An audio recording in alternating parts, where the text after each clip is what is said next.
we're on the way to where? Huế. Huế. My favorite place was Hoi An.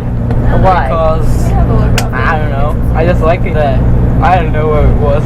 I think Da Nang has been the best so far. Oh, yeah. Da Nang was really good because there were really beautiful beaches and the water was really warm. Remember to leave us a like, hit that subscribe button and press the bell button.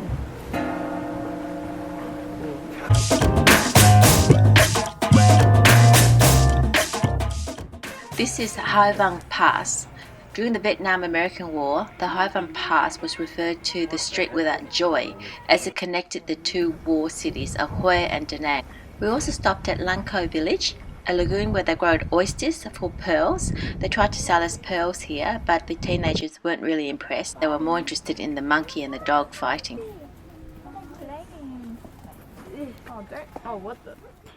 The first thing we did when we got to Hue was went to eat lunch. When you're traveling with teenagers, it's best to feed them regularly. Now we're having a traditional dish called yes. Like 6 This is a pork noodle dish of this region. We are in Hue. We're like along the Hue River. Yeah. We're going to the Imperial Palace. It's it feels like 38 degrees. Yeah, it's pretty hard. Bring lots of snacks and water because it is twice the price inside the palace walls. we're in the gate of the Imperial Palace and we're going. You have to buy tickets to go inside the palace. It's about 150,000 dong. Okay, so currently we're in the Imperial Palace, or at least what's left of it, because it was destroyed in the war in 1957. Also, excuse how disgusting I look, it's like 38 degrees. It's really beautiful in here and there's lots to see. It's probably better on a cooler day. To go into the temples, you should really wear something that covers your shoulders and your knees. We got away with what we wore because I guess we were tourists. This was a city just built for the emperor and his entourages. Unfortunately, the imperial citadel today is just a shadow of what it once was. The temples, pavilions, walls and gates were damaged during the first skirmish with the French in 1947, and most of what was left was destroyed by the American forces in 1968. The reconstruction of this place has been slow, but you can still see how amazing this place once was.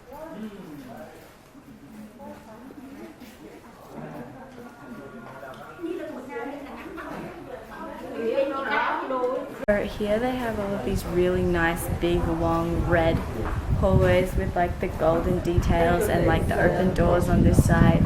It's really nice and airy. I reckon generally this place, well, it's really hot today, so might not be as interesting for like teenagers because there's heaps of walking around in the sun and it can get really tedious, but it's definitely worth visiting.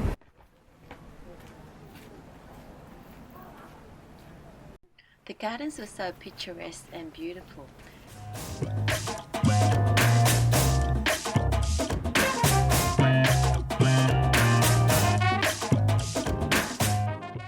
It was like something you would find in an Oriental movie set. It was very hot at the palace today. It was a profound cultural experience, though. Yeah, and it's nice to finish off with some cold drinks. This was a really cute old house that had been converted to a cafe. There are lots of really funky cafes around Hue. It's quite cosmopolitan.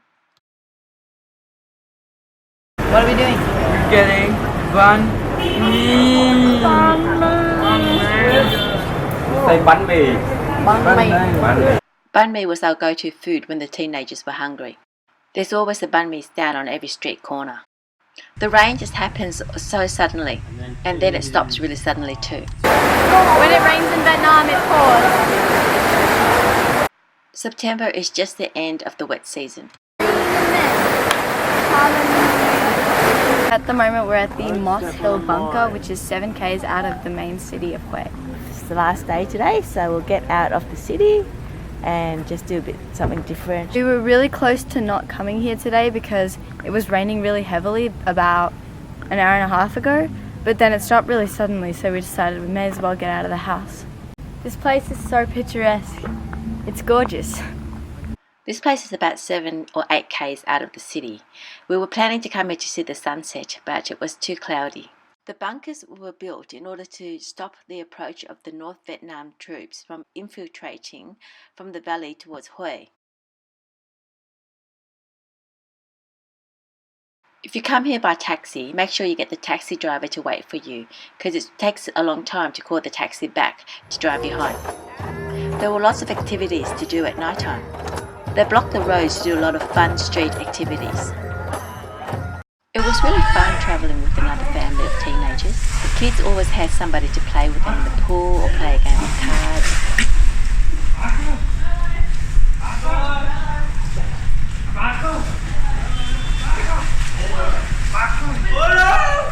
This was the last stop for our friends. They leave us to go home tomorrow, and then we continued down to the Mekong Delta. I reckon that the best experience was seeing these guys for the first time in 2 years. That was fun. For me, the best experience was probably the market in Ho Chi Minh.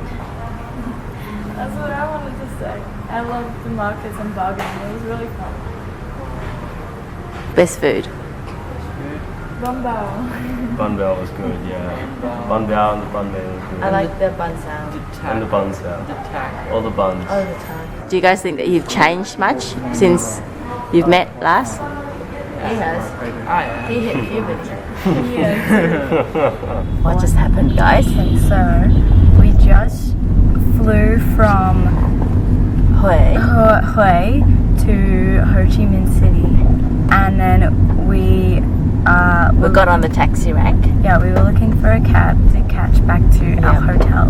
The guy that took us to his taxi, and we asked him if it was a proper taxi with a meter. Yeah. And he said yes. And yes. It did have a meter. Yeah, it should only cost 100,000 dong, which is about $10, approximately less than $10.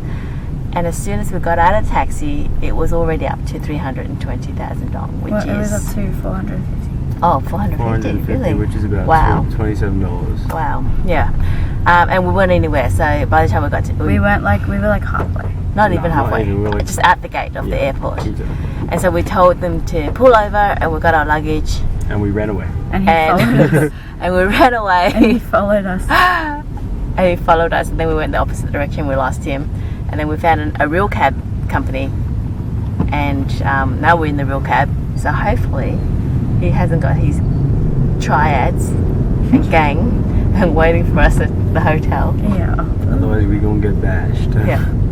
For those who are catching a cab from the airport, is to get in a green taxi or a taxi with a proper name.